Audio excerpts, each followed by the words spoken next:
Hello, everyone, and welcome to episode number 85, I think, of the Pika Serenity podcast. I am one of your hosts, emallson, and as always, I am joined by my co host, Anomoly. Hello. And this week, we're going to be talking a little bit about how we plan cooldowns for Raid, for Mythic Plus, whatever that might be.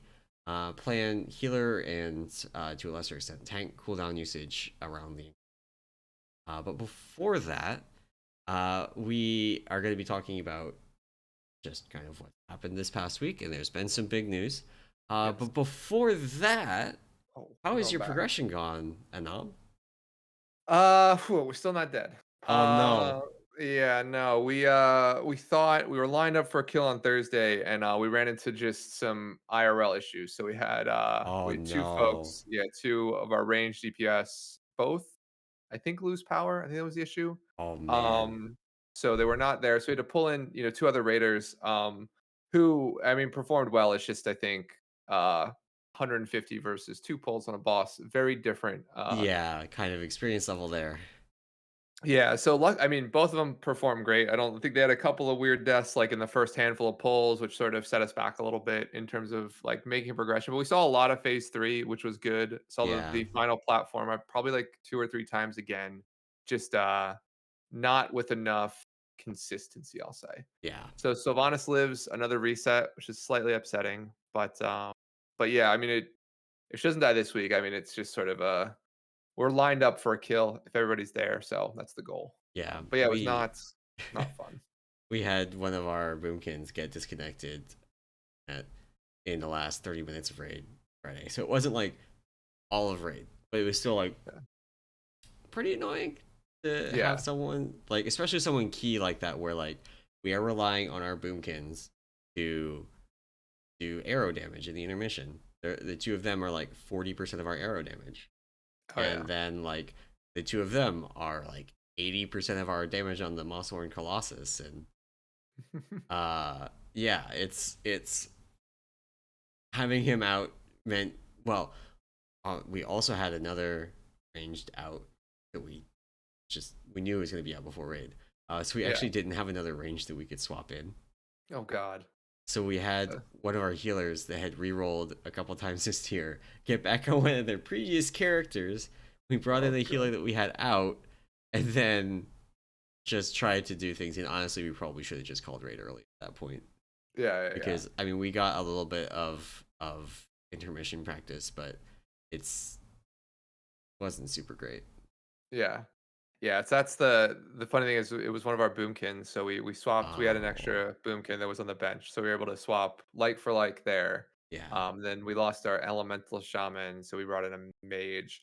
And the funny thing is like phase one was really well. The problem is like phase two, like yeah, like the platforms and stuff. There's just I think there's sort of like enough movement, enough of a dance you do that like if you don't know what you're doing, you can get clipped by a bunch of waves, die. You can mess up yeah. running. I mean, as they're bridges, but there's still like random holes in some of those bridges if you're not Oh man, careful. So doing sales yesterday, I managed to jump through the start of one of the bridges, oh really?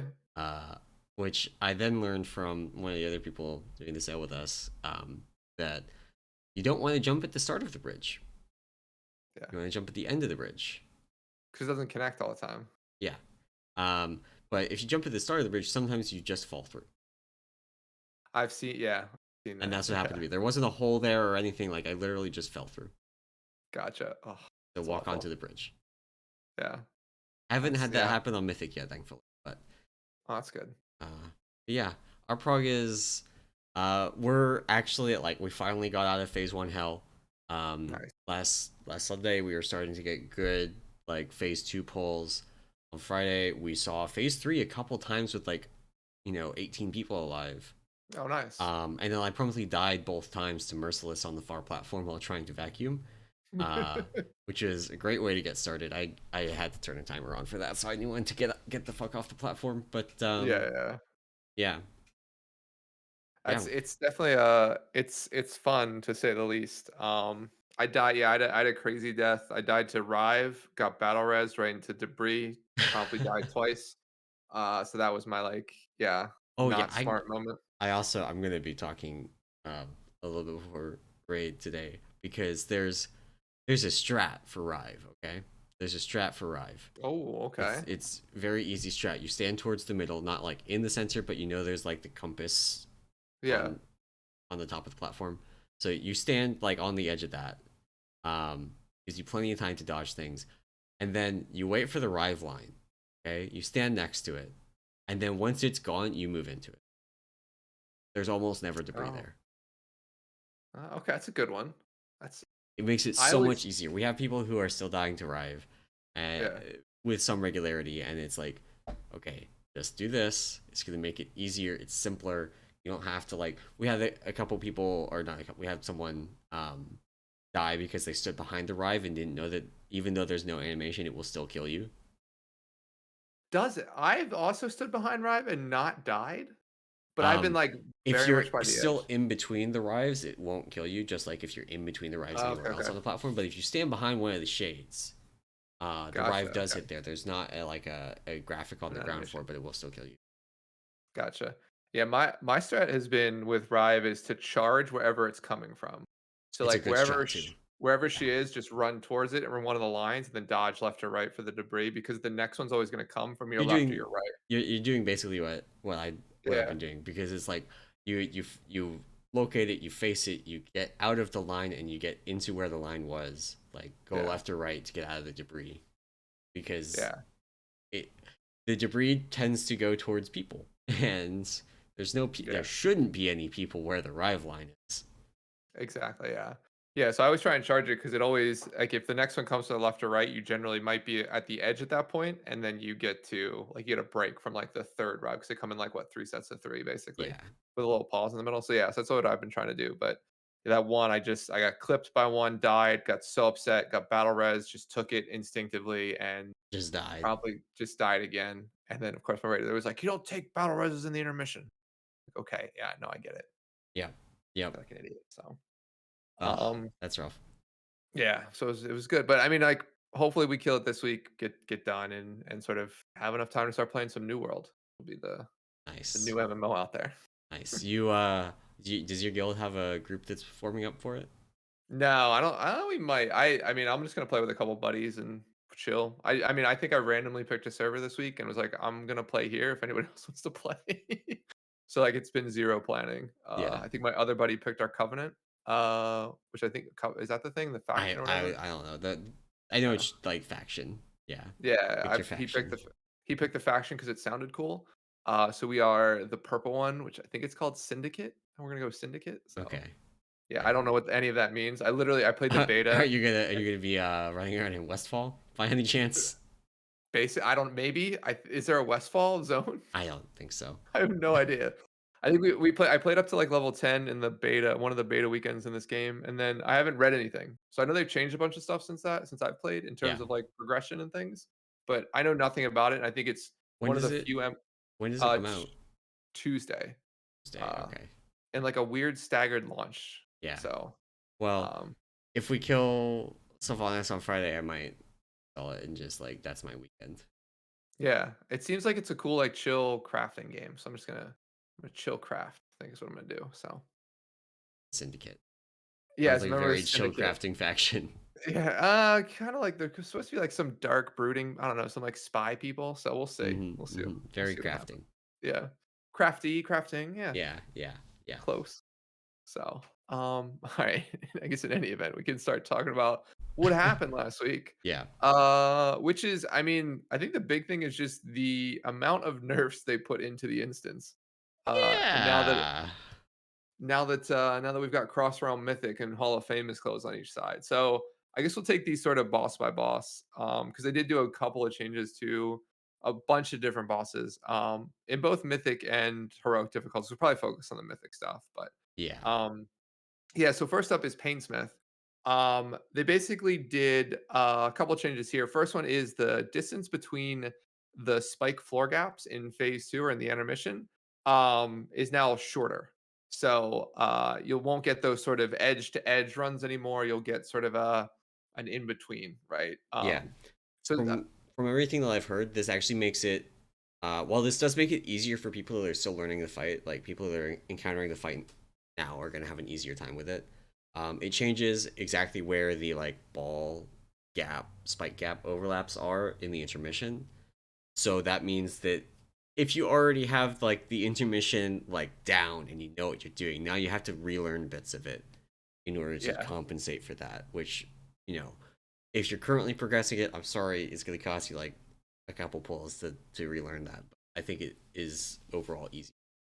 Yeah, I heard a couple of reports of people just going too quickly, like Yeah, remembering how fast you had to be in the intermission and then going too fast and like overshooting the gap, or like in your yeah, case, in your point, like ending up where a gap and a ball overlap and like not knowing what to do. yeah. Um, so it's one change. They also changed the Shadow Steel chains paradox damage, which is the chains debuff people get. They changed the amount of damage you take while you have that, which should help reduce sort of the particularly in phase three, like the insta gibs you might see where someone might have chains, tank mechanic goes off, they'll take a bunch of damage from the tank mechanic and then tick in like the next tick or two down. So it's a couple of changes. The floor gap change that was huge on Painsmith. Um, they made a few changes to Fate Scribe. They're all heroic and below difficulties, but basically you have more time to run your rune. It pretty much No change. means that you can always solo your rune, even if you get there a little bit slowly. Yep. Um, these only affect the intermission ones, so they don't affect the well, maybe the first one affects the, not entirely sure on that. Yeah. But the phase three ones you still might need a second person, but the Mhm. phase one or the intermission ones, like you can always solo them, even if you're slow. Yeah. Yeah, so good for everybody. Not again, these are all non-mythic changes for Fate Scribe. So, Yeah, but yeah, not too shabby. All right, then we get to Kel'Thuzad, and there is a plethora, I mean, a cornucopia, as some might say, as we head into this fall season yeah. of changes. And I mean, I mean, it does everything to speed up the fight. I think is what it is. So, to go through these one at a time. They've Let's reduced. actually, I think we should start with the developer note for this Okay. before we go through the specific changes. So the TLDR is that, well, let me just read it. As we saw, the community strategies for defeating Kel'Thuzad on mythic difficulty settle onto a preferred approach that involved long stretches of time stalling, waiting for cooldowns to come back up. We started exploring ways of changing the encounter so that this no longer felt required. They talk about how it was frustrating and they want to avoid increasing the difficulty of the encounter or making guilds relearn the encounter. And they tried things like what we saw on PTR a couple weeks ago with cooldowns resetting at the start of every phase one. And they have ultimately opted not to do that, so that change from PTR will not be going live. But instead, they have made the change to make it impossible to stall indefinitely while attempting to reduce the difficulty of key elements of the encounter so that it no longer feels required. So, with that in mind, the changes that they've made: Kel'Thuzad health reduced by 5%, Remnant of Kel'Thuzad, aka the Phylactery, health reduced by 20%. Massive. Uh, Adds upstairs during the intermission, so the Banshees and the Abominations, health reduced by 20%. Frozen Destruction, which is the effect from killing one of the glacial spikes. Initial damage reduced by 40%. Damage over time reduced by 10%, and now only lasts 8 seconds. Previously was 10 seconds. Uh, then there's a bug fix where Kel'Thuzad could sometimes cast abilities while Howling Blizzard was going on. That shouldn't happen Okay. anymore. But then the real kicker: Howling Blizzard now inflicts stacking damage over the duration of the channel on Mythic difficulty. And the number on that is really high.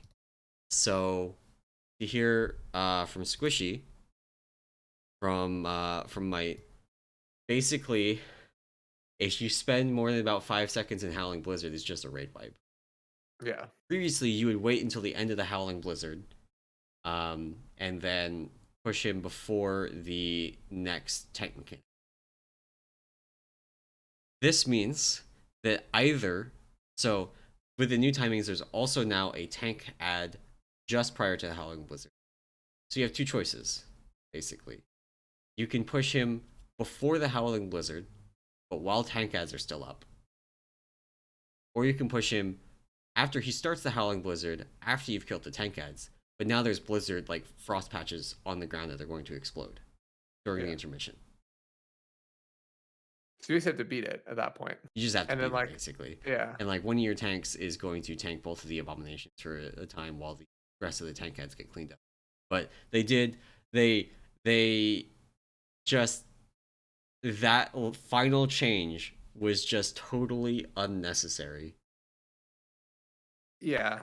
I mean, I guess, I mean, yeah, because people aren't gonna. It's just a weird that change Like just makes if people don't have to AFK for 45 seconds, they're not going to AFK for 45 seconds. right. Yeah, and I think the reason you did it, so they made the health changes right. So the 20% nerf to the phylactery is honestly actually bigger than the overall health nerf, just Yeah, because yeah, you no longer need to ensure you have DPS cooldowns.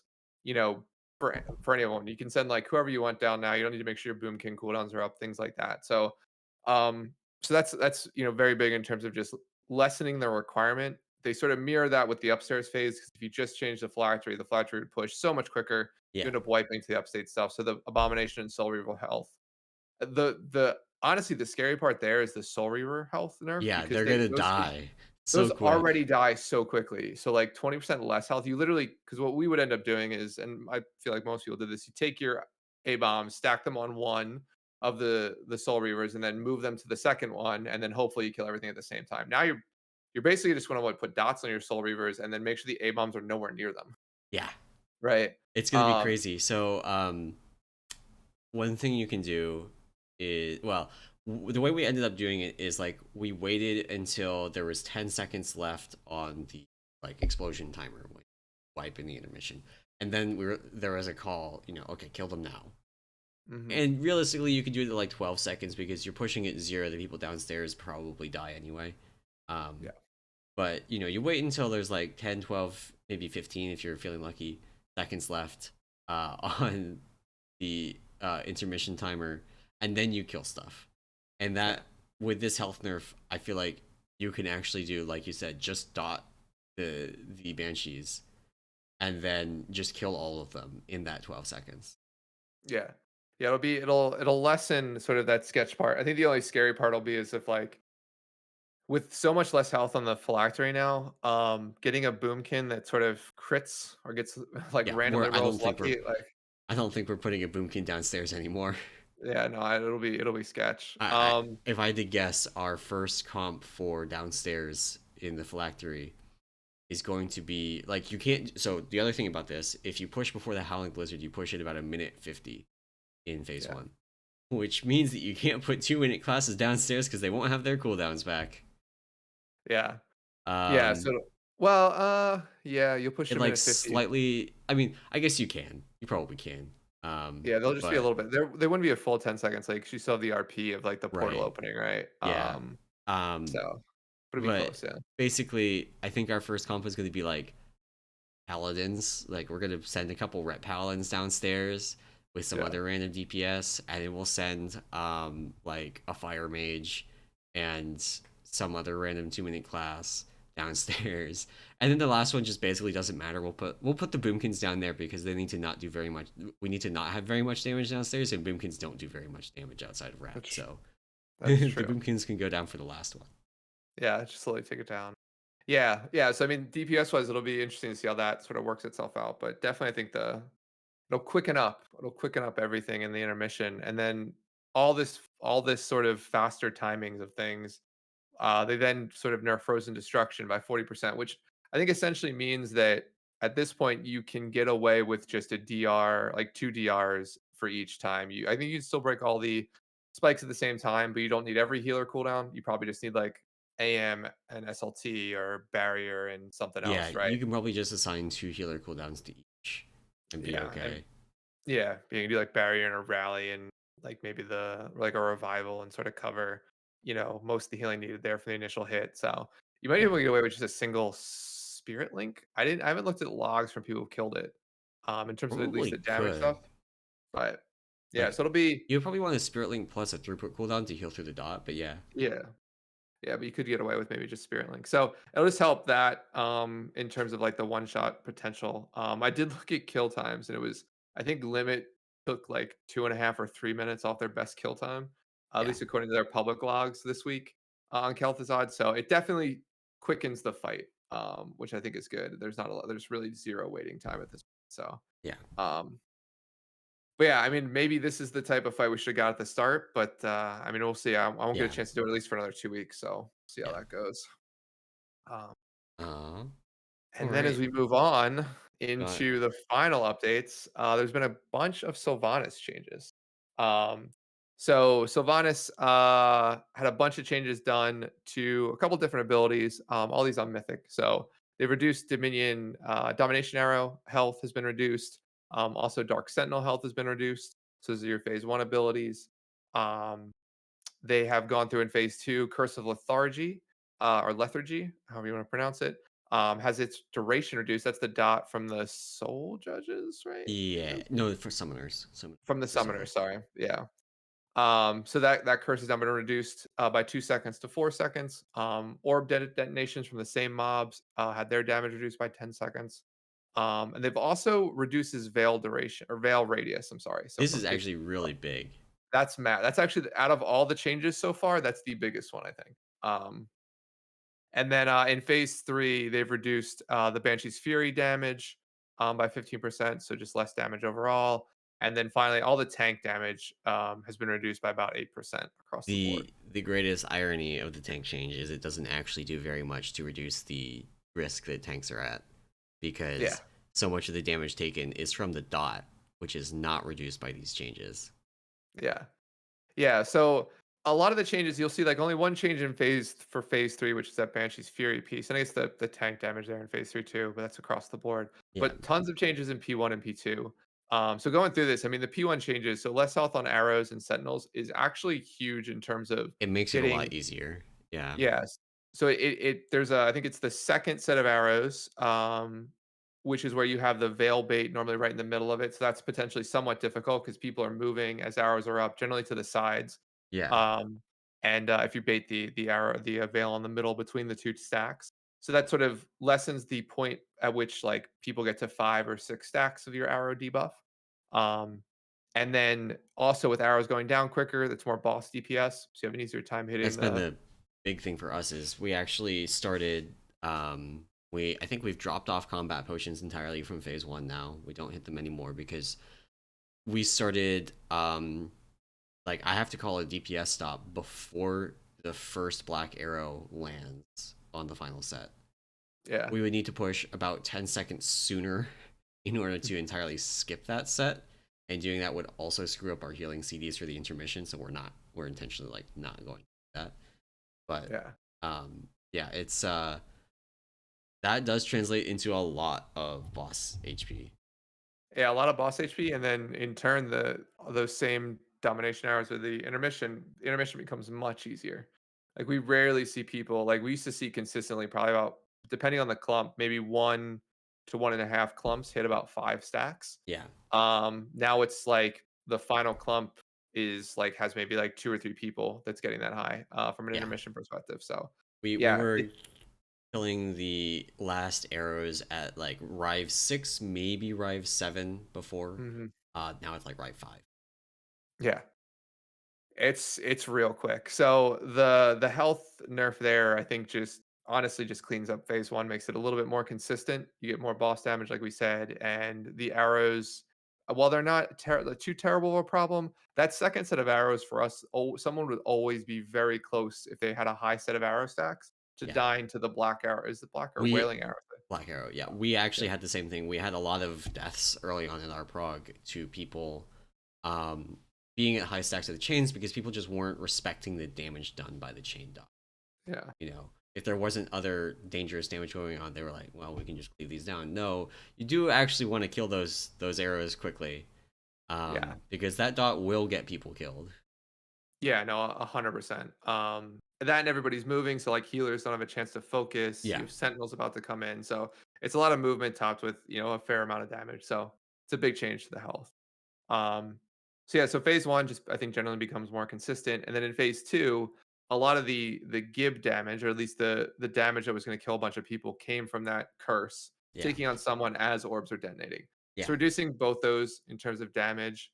is huge. There's still, I mean, at least for us from a healing perspective, there is that sketchy part is as you're running into the platform, you get the first set of curses and first set of orbs come out. And it's always a little sketchy, a little touch and go there. Primarily probably because people have like wave stacks on them and Yeah. it's a little tough. But this has sort of cleaned that up, made it not as scary, I'll say. Um and so yeah, so for us it's been a much more consistent in phase two with these changes in. Damage has been a lot lower. Been getting to phase three with, you know, one, two, actually, what is it? You can have up to three battle res. So like, yeah, having almost all our battle res going in phase three a couple times has been really Yeah. good.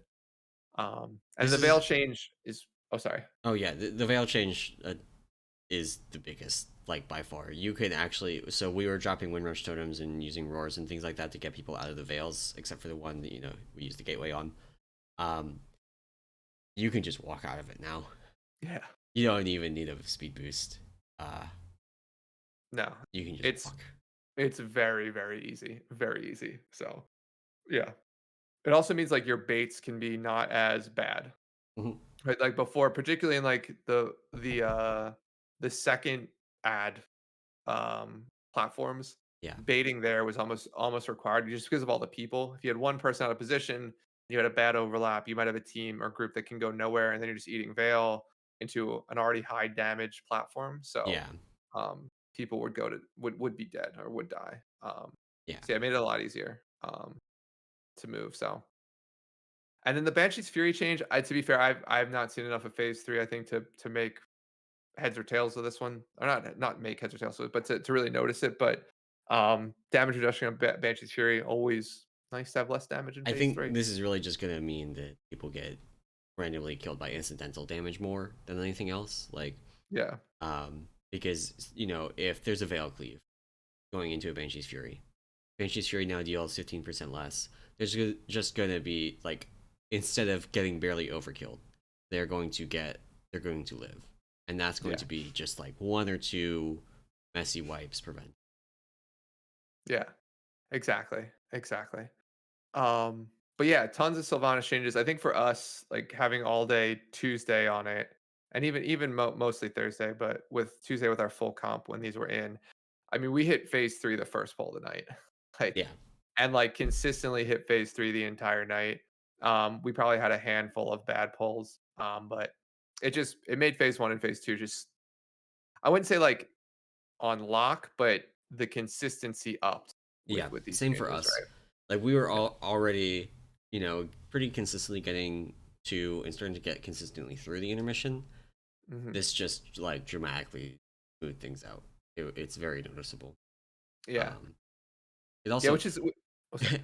sorry, it is actually, I think, funny because of how the arrow HP translated into boss damage in phase one. I think our that has actually caused us to shift more people's damage into the arrows despite their lower health, because we're pushing the boss so much faster. We know we Yeah. can sacrifice it, which is then Yeah. further cleaned up the phase.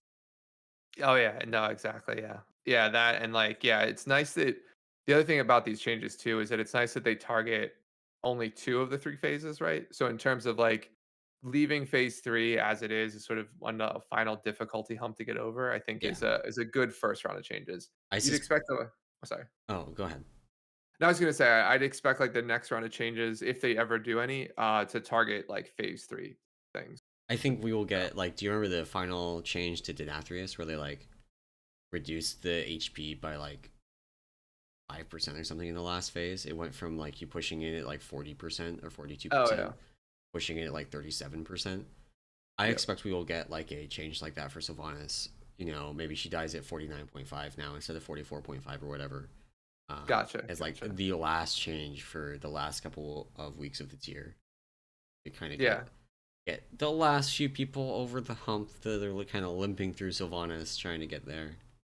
Yeah, oh yeah, I remember that Sire change now because I remember we talked about it and like the worst thing they could have done was change his overall HP because of how The push timer based timers and work. like yeah, Yeah, those worked. So yeah, so the change to like what is it? It reduced the HP he had when he automatically transitioned into the final yeah, phase. Yeah, a good change. So yeah, no, cool. So yeah, so that's sort of the major raid changes. It was actually a lot. We spent a lot of time on that actually. yeah.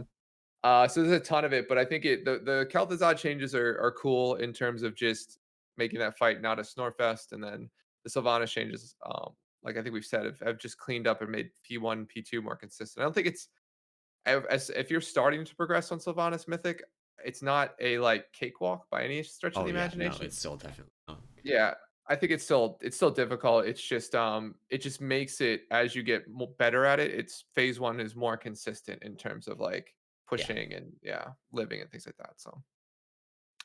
Um, so cool. Anything else from on this on any of There's the changes? one hotfix I wanted to mention. Okay. Uh, I think we can mostly skip the rest of the hotfixes. Pretty minor.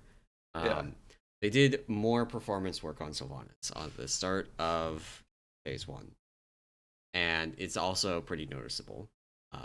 So basically, never have lag on these pull now. Okay. Basically across the entire raid, it's pretty nice. Um, you know, I'm sure this would have been nice to have happen a few months ago, but Yeah. it is, I guess, better late than never. That's good. I saw that note.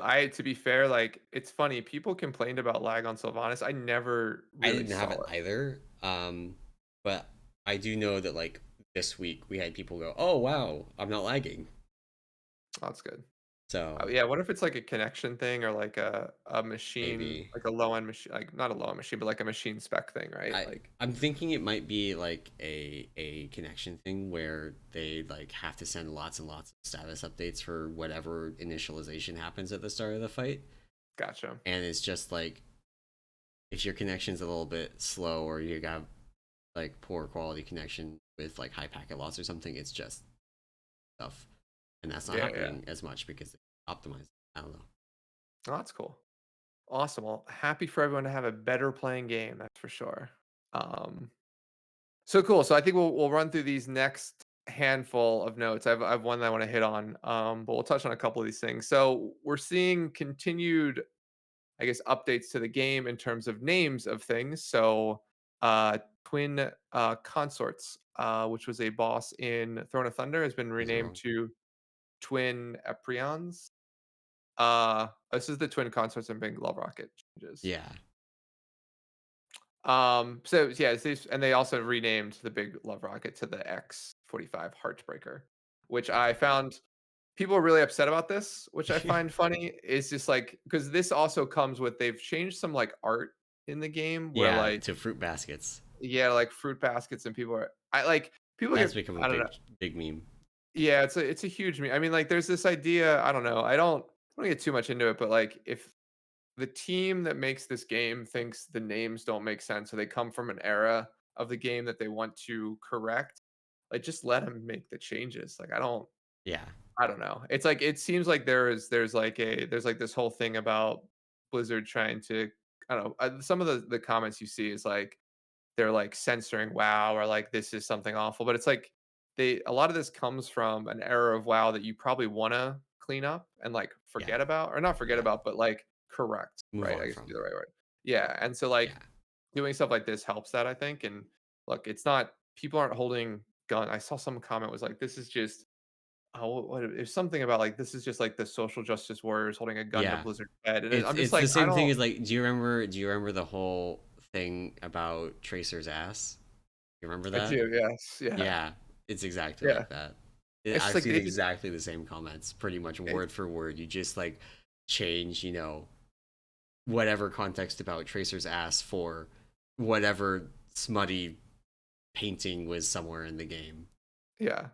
Yeah, it's like this is what the dev team wants. I don't know. It's just I Yeah, can't. I Yeah, anyway, I thought do. I'd bring it up, but I think there is a legitimate, like somewhat of a legitimate concern about them, going far enough that it's kind of like this puritanical, like, oh, okay, no sexual references, anything in the game, yeah, nothing at all. And they have not reached that point. They have not gone that far. There are no, still, like, there are still, for example, all of the, what are they called? The romance novels.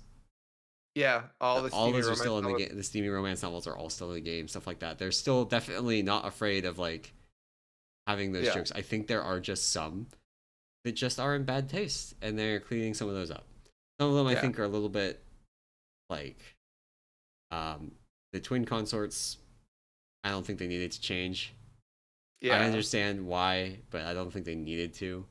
Um, Big Red, the whatever it's the Big Love Big Rocket or love whatever. market. Yeah, yeah, they can change.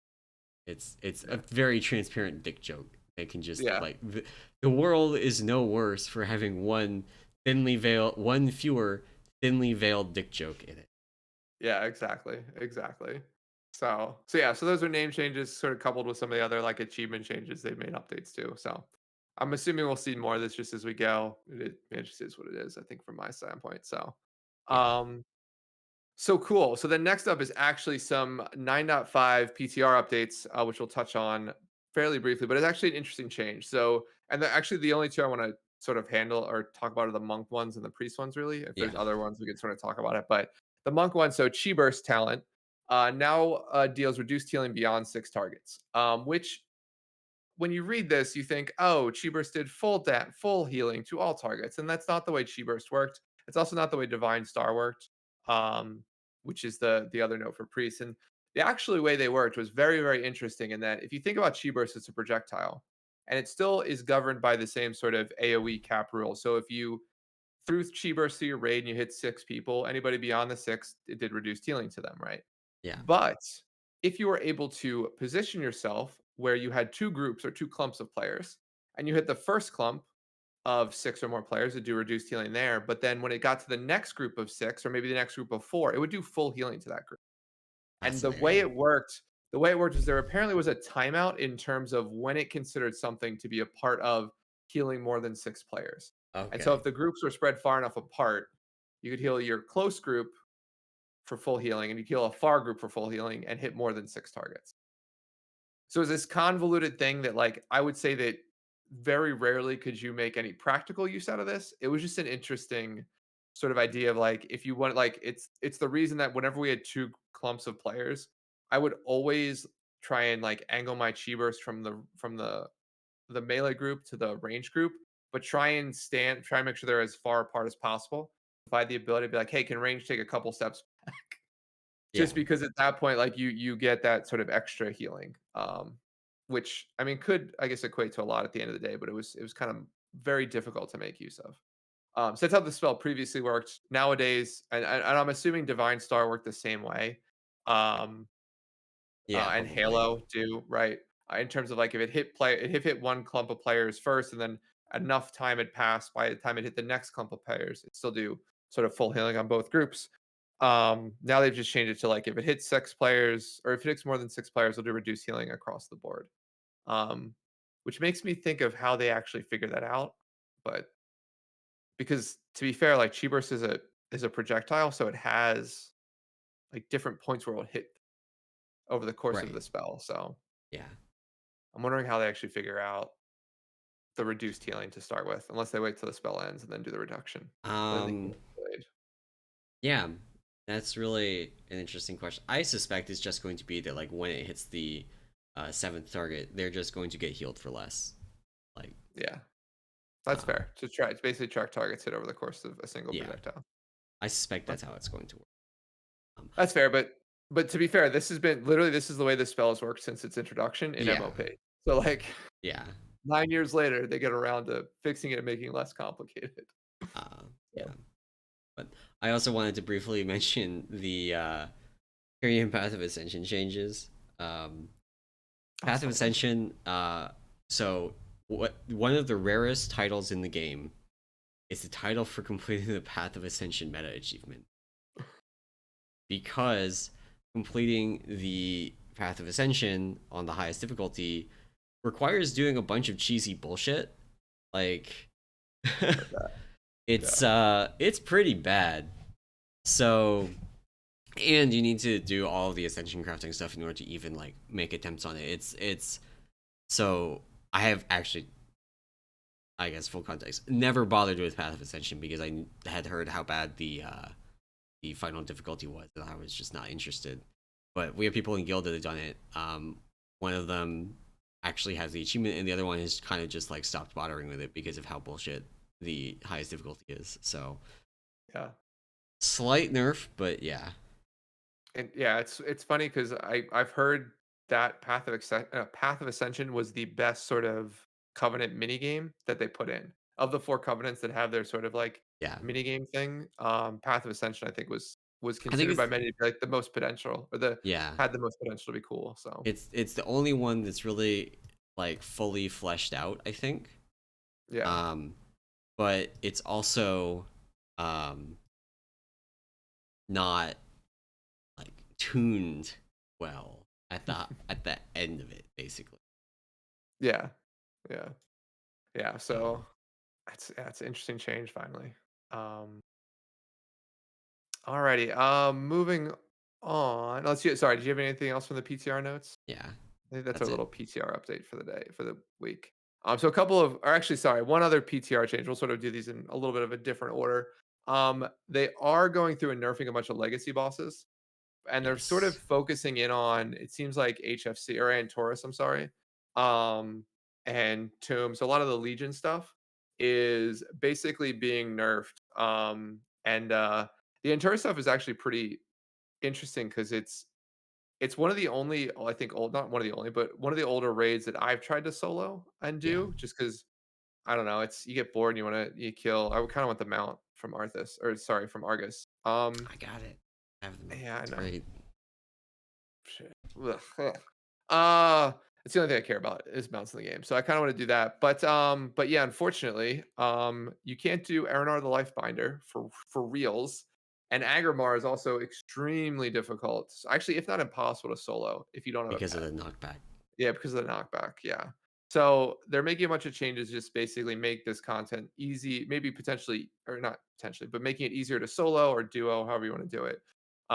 So yeah, so they're going through and making those updates, which I think is really cool because they have like this trove of old raids that, I mean, to be fair, the cooler thing, and I saw this mentioned, I forget who mentioned this on Twitter, somebody did, about like maybe doing like a 5-man mode for this stuff where it's like difficult, but like you get to do it with your friends and it's like very similar in terms of like stuff like Yeah. that, which would be a cool reuse of this. Reintroduce 10-man rating with the Awesome. old content. That Yeah. also would be pretty cool. So, but yeah, Uh they're sort of cleaning that up, making it, I they think, haven't touched soloable. ANR yet. They need to, but they haven't touched ANR yet. Yeah, ANR I think was on their list of like, hey, we're making updates to it Okay. eventually. But yeah, that one, ANR, however you pronounce it. There's no changes on PTR yet for that one, but it's on Yeah. their list of like, because it's weird that they'd go after like that raid and do Agrimar and like the what is it, Luminar. Shivan, the Coven Oh or yeah, whatever, and the the four Coven one, bosses. yeah. Yeah, and then not do Aranar, which is like notoriously like almost impossible to solo. Yeah. So yeah. Yeah, so cool changes there on PTR. We'll get to do that in 915. All right, so one big thing for me that I want to touch on is they have updated the achievement on the offensive. On the offensive is the meta achievement for Korthia. It's a part of the meta achievement. They updated where you only now need to do 6 of the 9 Covenant Assault achievements, which is actually ridiculous. I have done all 9. I'm pissed that they changed this. I literally had to wait until about a week ago to do one of them because the quest you needed to spawn had not spawned until last week since Mhm. the start of 9.1.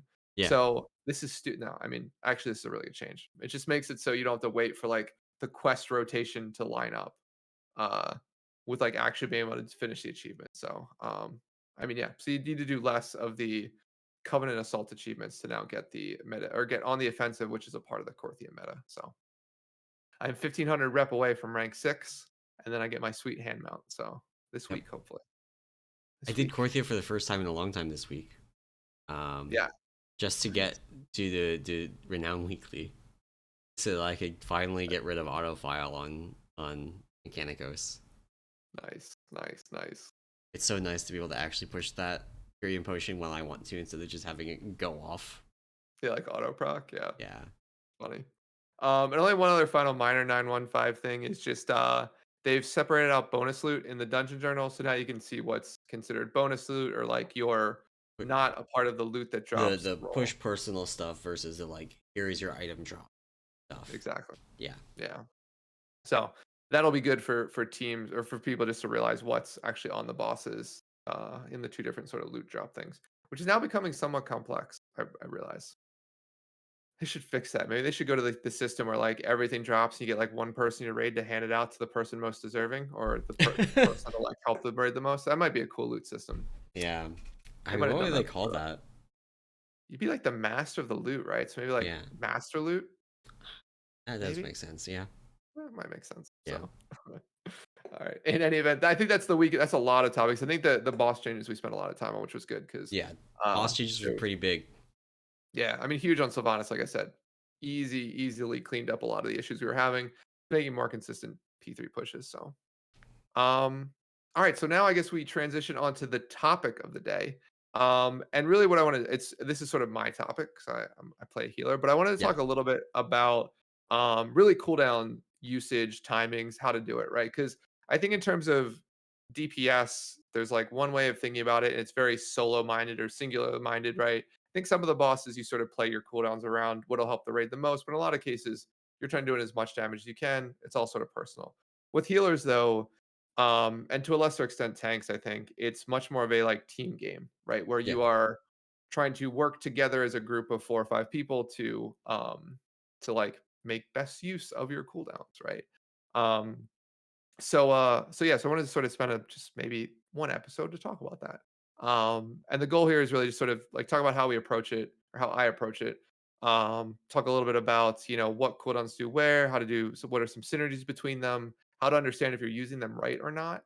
Because I think a lot of times, sometimes people like try to look for that perfect usage when in a lot of cases you sort of use it suboptimally, maybe at one point just so it's up and sort of ready Yeah. for the next time you use it. So go through That's all a that. that's a big problem actually with tanks as well. There's a lot of newer tanks that like try and maximize the use of their defensive cooldown, and then it's like, well, you can wait for the perfect moment to use it, or you can use it at several imperfect moments and actually like cast it more than once a fight. Exactly. Yeah, exactly. So I think we start with like how do you actually start on healer cooldowns, right? And I think that answer generally depends really on your progression more than anything.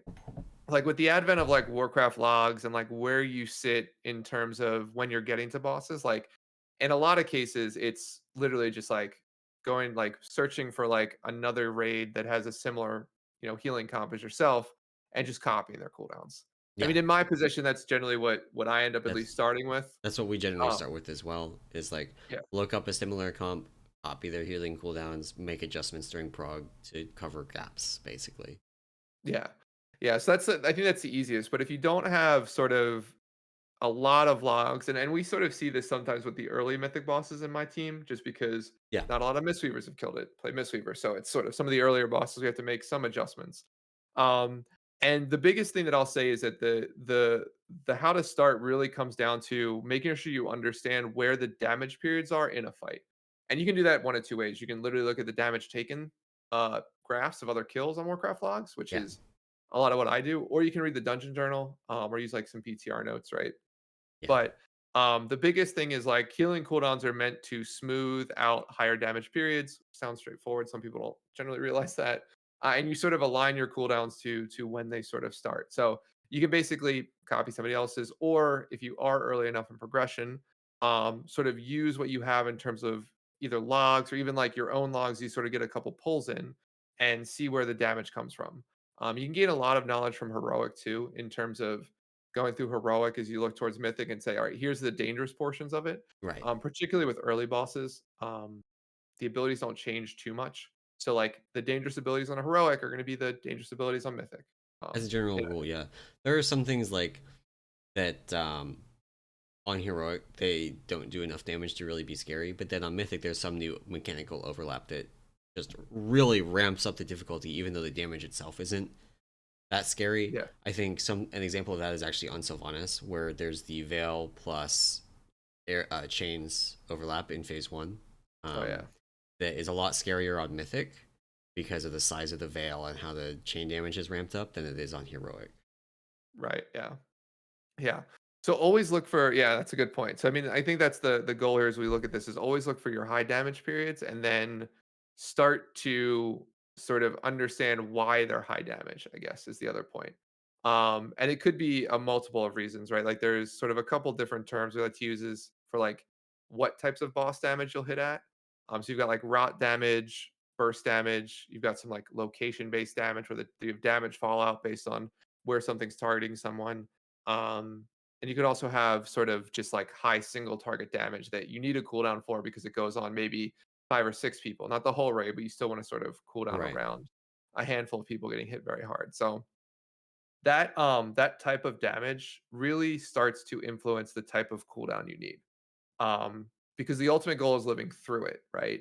And so if you think about rot damage is just sorry, to just describe it's like ticking damage, like consistent ticking damage. You essentially will like rot away or like slowly die over the course of 10, 15 seconds. And in those cases, like DRs are less useful because it's a lot of smaller damage that sort of adds up over time, while DRs might not cover the full duration of something like that. A great example Which of a kind of rot damage scenario is towards the end of each phase on Council of Blood last year, where you had yeah, the ticking rate, the ticking dot that just stacked and stacked and stacked and stacked on the entire raid that didn't reset until you hit the next dance. And yeah, so, towards the end of those phases, you would want some kind of healer cooldown just to keep people alive through the ticking damage. yeah, and then this tier, like the eye intermission Mhm. phase is like that. If you don't do the swap group thing, the ticking damage there can ramp up that rot damage, and even the final phase is a kind of rot damage, it's a healing reduction, which is similar. So yeah, in those cases, you don't want to use sort of DRs or damage reduction cooldowns. You want to use sort of more like throughput or like HPS type things, which is slightly different than like burst damage, which is burst damage is just big hits of damage. And the goal there is really just to survive the initial hit and then heal yourself up afterwards. Um, so looking at sort of a log where people are taking damage and the type of damage they're taking sort of then lets you influence how you want to use your cooldowns, right? And a lot of cases, and I think we sort of touched on this, you want to use your cooldowns as soon as you can where it makes sense. So you can use them again later. Um, I will tell you, I have had many conversations with healers in my guild who complain because I set most of the cooldowns for my guild, who complain about me being like, hey, you need to use Spirit Link here. And they're like, "Well, it's awful here." And I was like, "I get that, but you also then need to use it in like 3.5 minutes. So it's either you use it here Or you don't use or it at you all. don't use it for 4.5 minutes, and then it's wasted, right?" Um, so I think in that regard, like the way that I generally start to look at this is when I see certain burst damage events, we always want to DR there. And with any DR, I like to pair with some sort of throughput cooldown. And the idea there is that you want the DR to reduce the overall damage you're going to take from that burst. You want the throughput to then heal it up. It doesn't always come out that way, but sort of the basic idea is like always pair those two things together. So you This is DR and There's also an element of this in WoW. Most raids just have kind of constant ticking damage. It's usually pretty low, but if you have a big burst of damage, bring the raid low, then people can die to that kind of low ticking damage. You look at something like oh, what was an example of it? I guess you can look at Soul almost Render. any boss and there's like some kind of dot that just goes out either on random individual members. It's kind of a low damage dot that just needs healed, or just a constant background ticking damage. Um, it's just always on, and it usually doesn't kill people. But if they get extremely low from a burst damage, then Yeah, they can then die, you're in and trouble. that's something that like having that kind of throughput as well, pick them up after the burst damage reduces the likelihood. Yeah, death. Yeah, I mean, Soul Render I think is a really good example Yeah, of like the chain breaks into the constant room AOE there, where you yeah. see that sort of DR for the chain breaks and then a throughput cooldown over top of it. Um, and so yeah, so that's sort of I think the biggest thing in terms of when we look at least cooldown synergies, right? Is like pairing like your aura masteries, barriers, spirit link totems with some sort of throughput, whether that's a revival, whether it's Ashen, although Ashen's a little bit of a cooldown of its own, regardless. Yeah. Or like Healing Tide Totem, something like that, right? Where you have the nice ability to have people ticked up after they get chunked or whatever. The other thing too to keep in mind is that if you don't have to use a DR for something, they're generally more valuable in terms of their usage in other parts of the fight. So like again, look at the damage taken and then look at when you want to use it. Because in a lot of cases, if you look at very early logs in terms of progression, you'll see a lot more DR usage for maybe an ability you can live through. Yeah. Um, right, where you don't need to potentially use it right there. So I think that's the other thing to keep in mind is you can blindly copy somebody's cooldowns, but just make sure that you're ready to make adjustments because sometimes they don't always work out the way you want. Yeah. Um, There's also like something to keep in mind when you're looking at damage as well. It doesn't need to literally one shot people in order to be, to warrant a damage reduction cooldown.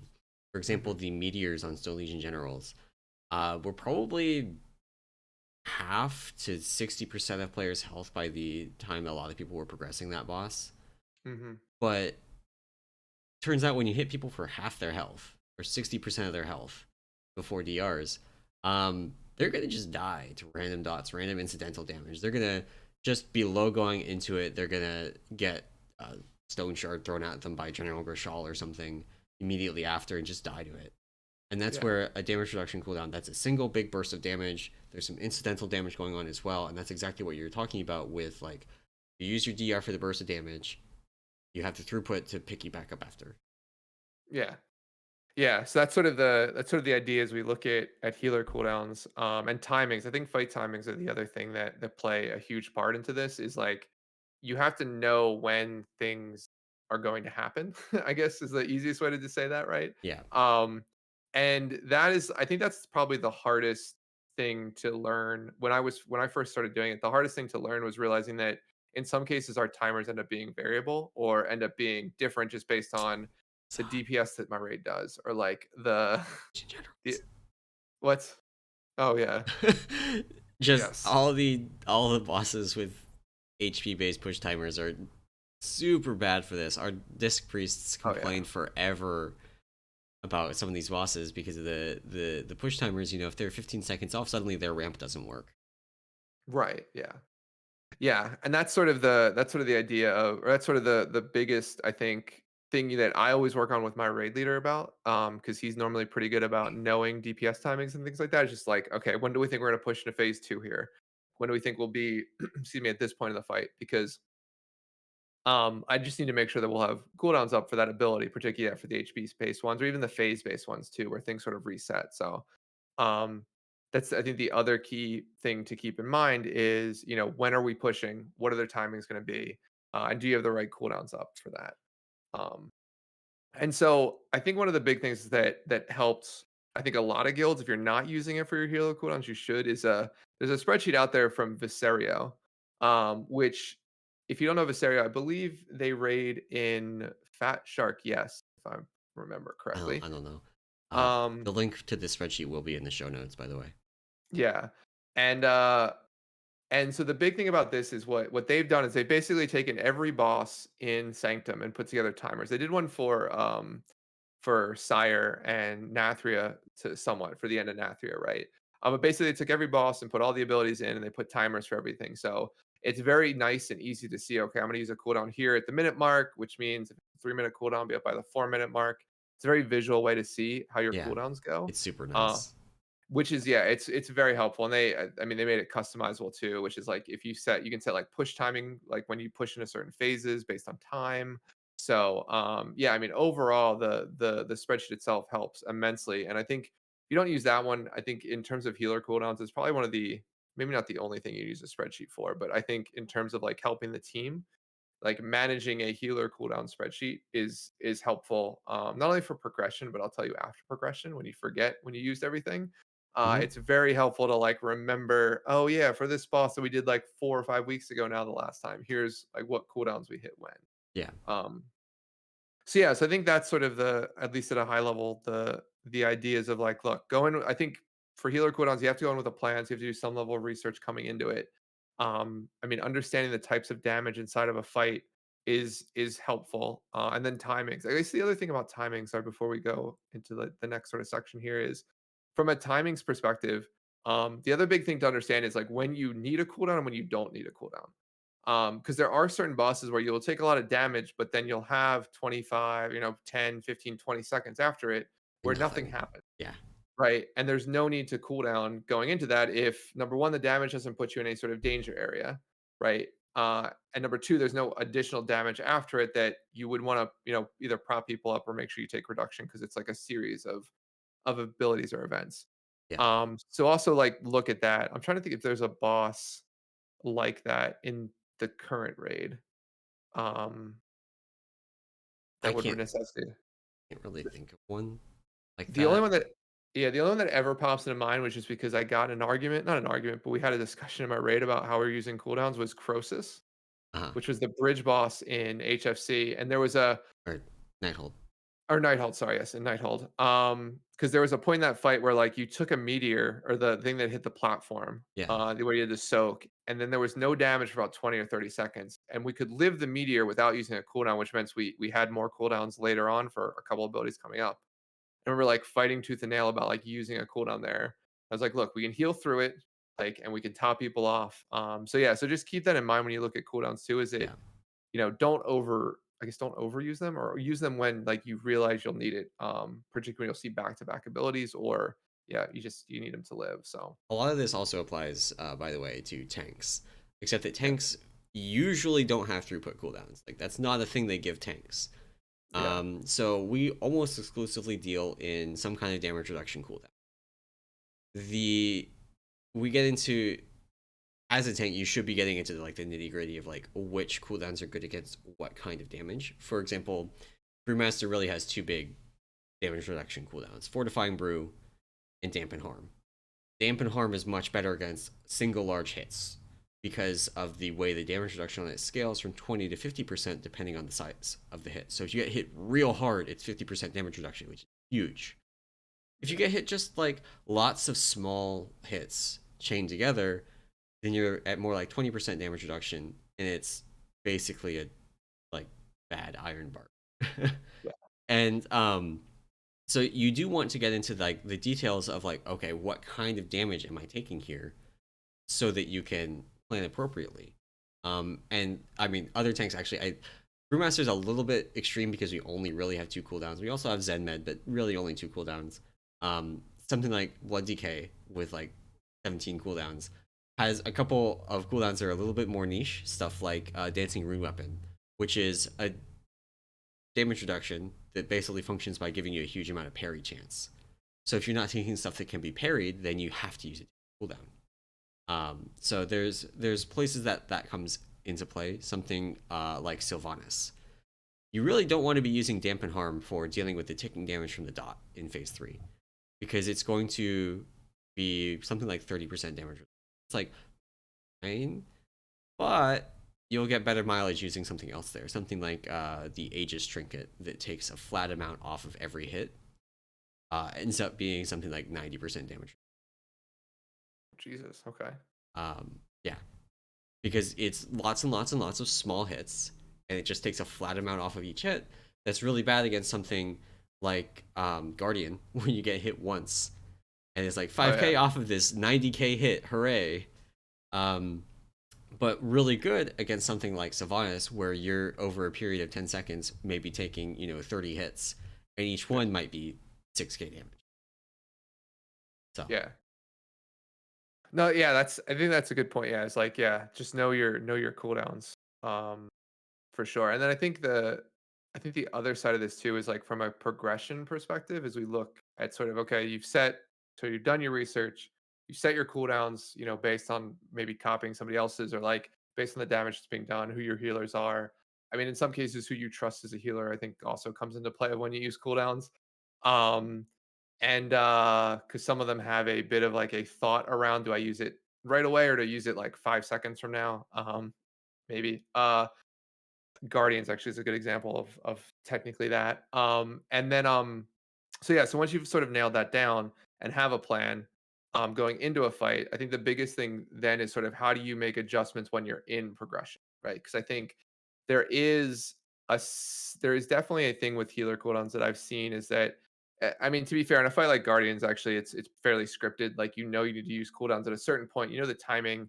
There's not much in terms of play, right? But yeah, potentially for a fight I think Sylvanas phase one intermission is actually a pretty good example of like where you have some flexibility in CDs. It's about 5 minutes long, right. and um, depending on how people do at different points in the fight, you might need a cooldown at the overlap of Veil and the arrows, like you might need a throughput cooldown to keep people healthy going into the black arrow. or you Yeah. might need extra help at the start of the intermission to kind of carry people through that initial burst of damage. Maybe Yeah, it's exactly. Yeah. Exactly. And I think that's sort of you have to play that fight. You have to play the fight with your raid and understand, okay, where does it make sense? Because I think for us, like, yeah, Sylvanas, like the first Fury of phase 3 is a Spirit Link and Revival, which essentially means for us, like we can't use Spirit Link or Revival unless it's on I think it's gotta be before the first platform. Or right around the first platform if we're going to use it anywhere yeah. in phase 2. So, um, to be safe, because I have a trigger happy shaman, his spirit link is on the intermission because I know it will be on cooldown. so, so yeah, so that's sort of like another thing. Knowing your raid group, knowing the players too, is sort of helpful. But the idea is like as you get into a fight and you start to see different parts of it, there are going to be trouble areas or maybe other teams that have trouble and you need to adjust those cooldowns. And I think it's got to Yeah. be, in a lot of cases, those conversations are more between me and the team versus me doing it by myself. Yeah. Because, like, in some cases, I can be like, all right, we looked low here. Like, what do we need to change it? Was there just more damage going out than normal? Like, we were late on something from a DPS perspective, maybe, or did you just miss a cooldown, right? And so I think that is the biggest thing about progression is like you just always want to try and make it deeper and deeper and then start taking stuff away. Right. I guess that's the other way you can do it too, is that like sometimes I'll just randomly throw revivals because we need to live. Right. Right. And You it'll be you need to down for the survive this mechanic so you yeah. can continue progressing. Yeah, like, it's not gonna be a kill at that point, that's for sure, but you at least will have, well, you have gotten to see the next set of abilities, gotten a little bit more experience under your belt in terms of what to do with them, and then, you wipe to the ability that you had revival save for, right? Or Yeah. whatever the cooldown was. This is another thing where one of the we get a lot of questions in Peak about where do I use my cooldowns? How do I use this cool? Zen Med is the one people ask about most because it's such a like oddball. Like they're like, I have this thing that says 60% damage reduction, but I can never find a way to use it. Yeah, But just you, especially early during progression, like just use your cooldowns. If you're on a 12-minute fight and you know you're going to need all of your CDs in phase 3, but you're still working on phase 1, just hit your cooldowns. throw 'em. Yeah. Yeah. Yeah, and that's what you'll see too, is like that's generally like we normally whenever we start a fight, particularly the end one. So like Kel'Thuzad was a little weird, but if we look back to like Stone Legion, like we would have cooldowns we needed to use at a certain point in like the first 5 minutes or the first 4 minutes of a fight. Those were set. But then Yeah. any other healer that wanted to use a cooldown as we were progressing, just use it. Yeah. Even if your cooldown was like up in the next 30 seconds, but it was at like the 4:30 or 5 minute mark, just use them to get us through. Let us see a little bit more until we get better at the raid, right? Because I think that's the one thing that people don't maybe they don't see because it's a healer thing, but like as you see more of the fight, your raid plays better and you take less damage. It's And so like very noticeable as a tank too, yeah, because as the rest of the raid plays better, the tank gets more healer attention. exactly. Yeah, So you go from exactly. like feeling like you need cooldowns just to live through auto attacks to like just feeling like you can tank abilities with nothing up and just get healed through it. Yeah, It's very exactly. noticeable. Yeah, Um, it's the coolest part about playing at least playing a healer on the progression piece is like watching like looking back at like early attempts on a boss and then like seeing the amount of like reduced damage that people take is just honestly like just really cool. As people just get better at positioning, movement, understanding what's coming next, pre-moving for things. So, but yeah, I think that's the biggest thing in progression is that like and it's sort of you have to make some of it's a judgment call, but I think a lot of it is just like set a time. Basically say like for this amount of time in the fight as we start it, this will be where we have to use cooldowns. And then like if you don't have a cooldown in that set, use it whenever you want. Until we start getting to like the later points of the fight. Um and then we just did that. I do this a lot too in terms of progression is like I generally call cooldowns. I use an add-on that reads from my ERT note about when cooldowns come up and sort of pops some icons on my screen so I can call them out. But at the same time, what I end up doing is like, particularly in our case in phase 3 Sylvanas, we had Ashen at a certain point. And I realized that like if we could hold Ashen for another like 20 or 30 seconds, we get better overlap. We might again, the ability we're trying to cover was, I think it was like it was a veil, and I wanted to move it back so it hit arrows um plus a fury. And so Ashen's I also think it's kind of weird because Ashen lasts 40 seconds. that too. Yeah, yeah. There's So I not was like, very many other mechanics or like cooldowns where you can shift the cooldown by 20 seconds to cover more abilities. yeah, that's true. That's true. Ashton is a weird one in this case, but I think the idea though is that like I talked to the paladin, right? Our paladin player, and like was like, look, does this seem better? Will this feel better? And I mean, the veil is still going to be sketchy, but I think we can hold it off. I think the only problem is going to be if a veil person gets arrow. Yeah. I'm going to be in a little bit of trouble, but I think we'll have an external something for them. Throw But a paints up on them, they'll be fine. yeah, it's true. But Give that's them the a idea. life Is cocoon. it's actually a real cooldown now. It Thank you is very really much. good. I sounded sarcastic, but I actually like life cocoon is really good. Yeah, solid cooldown. So yeah, so I think that's another thing in progression is in terms of like making those, even if they seem like minor adjustments. I guess the Ashen one in my case is pretty big. So it's about a 20 or 30 second or 20 or 25-second difference in terms of usage. But you'll even see this in like, what do we do? We did this with Kel'Thuzad where like we ended up using one of our cooldowns later in the spikes because we needed something for the end of it. So rather than drop everything at once, it was like, I forget what cooldown it ended up being, but there's Drop something everything happening. except for like a tranquility or something. And then Yeah. tranquility gets hit 4 seconds in. Yeah. Yeah, so that way you sort of cover some of the later damage as the initial cooldown sort of run out. So just always be on the lookout, I think, for those sort of micro adjustments. And sometimes they only present themselves after you wipe to it. Yeah. Um, right. So like I guess that's the other side of it is like just make sure you're always like because I'll always do this thing at the end of any really good pull we have, particularly like I guess in Sylvanas, because it's top of mind as we get into deep phase 3 we'll sort of I'll call out, all right, these are the next set of cooldowns that would have been up if we didn't wipe here. Like here's the next like 3 things that we would have used a cooldown on. And then be like, did everything feel fine up till that point, right? Yeah. Was there any sketchy areas, anything we needed to Did adjust? you And have to hit a then cooldown early to get us through this mechanic and wouldn't have been up for this next mechanic? yeah, exactly. Exactly. So yeah, so and that's why I mean the spreadsheet's definitely helpful because I'll cross check when I have like times in the spreadsheet versus when we actually use them in Warcraft logs, like real quickly just to see. Yeah. Um and double check. So yeah, I mean I think the biggest thing about like healer cooldowns and potentially tank cooldowns I know are we don't do too much with our tanks in terms of like if they're using a cooldown, we'll also use them or understand with them when Usually, to use yeah. cooldowns. In my experience, it usually goes the other way. The tanks look at the healer cooldowns and go, okay, the healers are dealing with a lot right here. I'm going to use a cooldown for myself Yeah. to like just not need as much healer attention. Which actually, so I've talked previously on this podcast about um, how you should, as a tank, look at your healer cooldowns and go, okay, they're using tranquility and uh, AM here or something like that. They're going to be busy. I need to like keep myself alive during this mechanic, and figure out when to use cooldowns like that, because for like 4 tiers or something, they just didn't give tanks like damage mechanics. Like they just Yeah. didn't give us anything we needed to use cooldowns on ourselves. It was all auto attacks. So you needed to figure out where to use your cooldowns based on when the healers were using.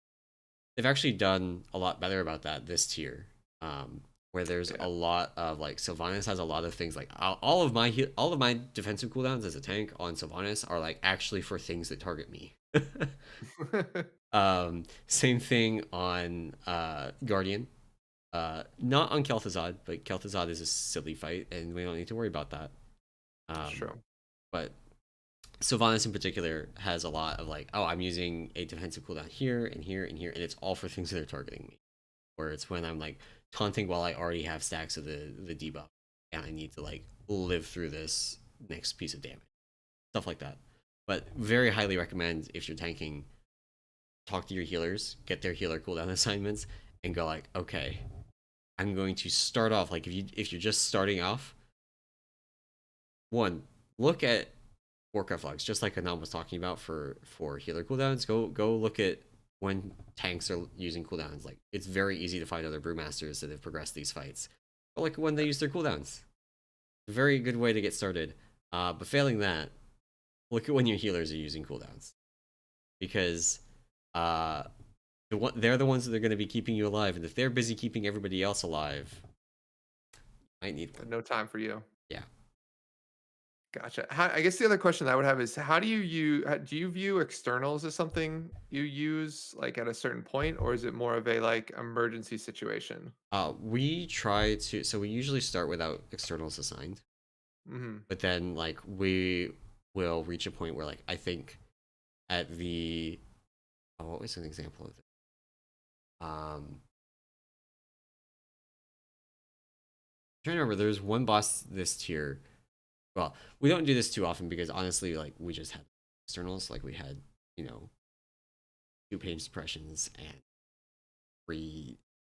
We have we at one point had 4 paladins in on Sylvanas progression, so we could literally like just chain Sack sacks. everything. Yeah. Yeah. But when I'm getting over, I guess actually, so on the first platform, when we are towards the end of the Goliath, early on, I was just calling for bark, just all every Yeah. time my dampen harm would run out, I would call for bark. It was very consistent. I don't do it anymore because the Goliath dies more quickly, Hmm. as we've gotten better at it. But it is something where I think there is a lot of value in consistency. Uh huh. But also, like, healers should just throw out the externals, and tanks should have a view of what externals are available so that they can call stuff. Yeah. That's generally what we end up doing too, is like there's just certain points of the fight as we keep getting there, the tanks die. Or they like they're very low and could die that we sort of Yeah, treat them very similar to would raid cooldowns, just like use yeah, them generally around this area. And we give like a it's like I know that for me, like life cocoon's always on that set of arrows, the second set of arrows in P1. So I'll either life cocoon a low person with the arrow debuff yeah, or the tank. yeah. Because I fully expect that, like, as we get more into phase 3, I'm going to be calling for, sack on this arrow, paints up on that arrow, because I'm going to be doing all the vacuuming. I'm going to be taking all the wailing arrows. I'm going to yeah. be off of the platform, not be able to get healed quite a lot, and I'm going to want those damage reductions. Yeah. Yeah, that's for sure. Um, but yeah, I think that about covers everything I wanted to cover on healer cooldowns. I mean, I think the idea though, like just to wrap it up, is I mean, always go in with a plan. I think going in blindly without at least understanding where you need to use them is like the wrong approach. You're gonna Yeah. just wipe. Your rage's just gonna And wipe. that applies as well to DPS, for the record. Like, you Yeah, that's should true. go into a fight knowing when you hit cooldowns, because the naive approach of I'm going to hit my 2 minute cooldown at 0, 2, 4, and 6 minutes is almost never correct. Um, like, especially you look at something like Painsmith. You know what happens at like 2 minutes 20 seconds? It's your mission.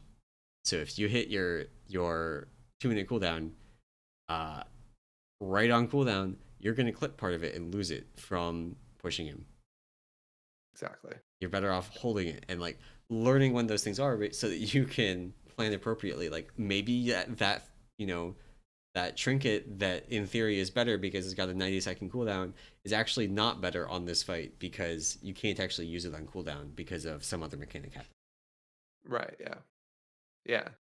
No, yeah, that's yeah, I guess it does apply to both. And then I think the other thing too is like always treat this as like a team game, right? So like the idea is with healers specifically, um uh like you're not a solo player, right? Like you Yeah, have to basically bounce things off it's a of team your other game. healers. Yeah. So yeah, so I mean just make sure that you sort of talk to other people because I think in a lot of cases I've had in the past in some of our raid teams very silent healers in terms of like Yeah. feedback on how things are going and it's just always difficult. So I just sort of treat it like that's the reason I started calling cooldowns was Rastakhan actually.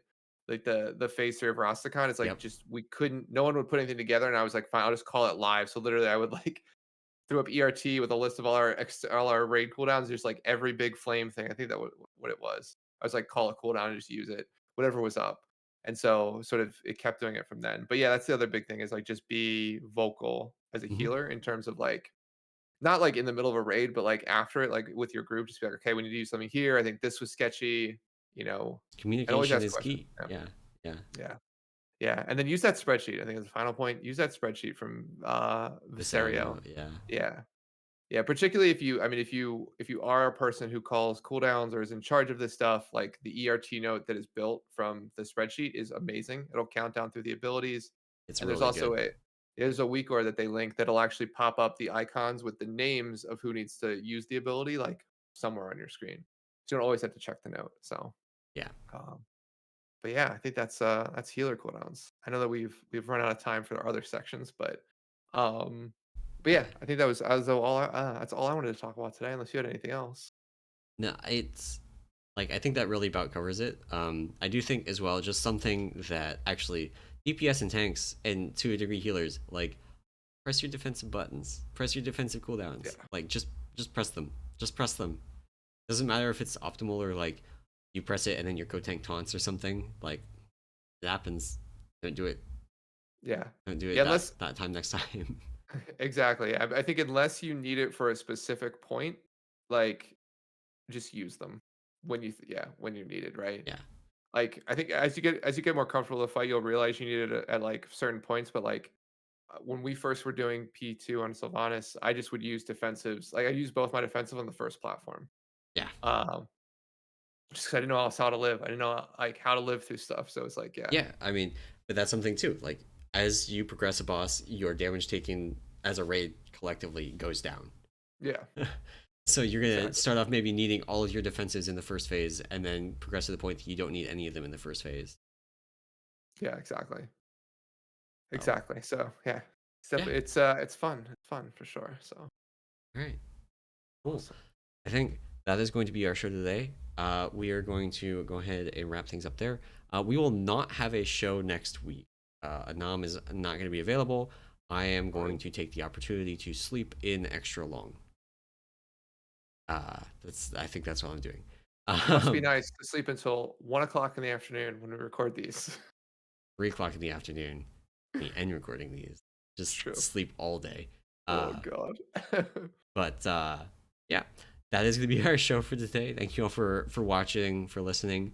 If you enjoyed the show and you want to support it and the other work that we do over at the Peak of Serenity, you can do that over on our Patreon at patreon.com/Peak of Serenity. And of course, we have our Discord, which is a great place to be. Brew Lounge is, of course, still the best channel in the Discord. Would highly recommend you check it out if you're into tanking.